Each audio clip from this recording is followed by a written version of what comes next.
निहुरी निहुरी हम पूजी छठ मैया के मनाइला हो। छठ मैया हमारे जे होरिला जनमिया चुनरिया हम चढ़ाइब हो।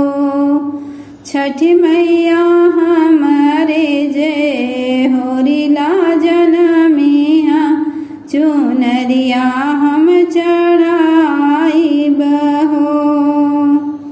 एक मास बीतल दूसरा मास और तीसर मास हो।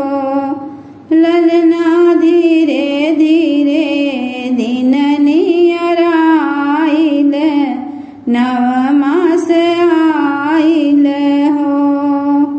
ललना धीरे धीरे दिन नियर आइल नव मास आइल हो। एक राति बीतल दूसर राति और तीसर राति हो। ललना आधी राति होरिला जनमला महलिया उठे सोहर हो। ललना आधी राति होरिला जनमला महलिया उठे सोहर हो। घर में से निकले बहुआवत सासु से अरज करा हो। सासु जब हमरे बाबू करनिया चुनरिया हम मानिला हो। सासु जब हमरे बाबू करनिया चुनरिया हम मानिला हो। भल कैलो चुनरी जे मानलू ललन भल पावेलू हो।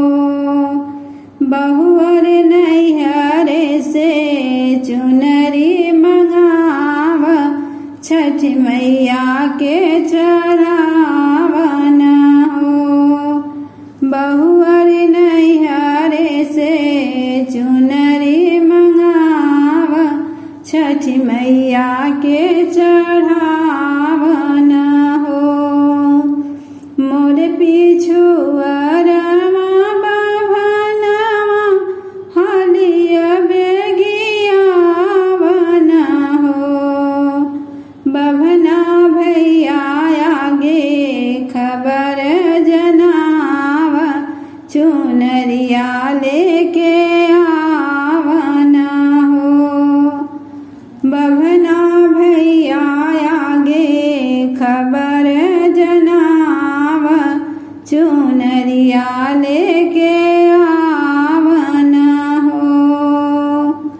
आगे आगे आवेला सरनर पिछवा कहार लोगवा हो। ललना ताही पीछे आवा बीरन भैया त हाथवा चुन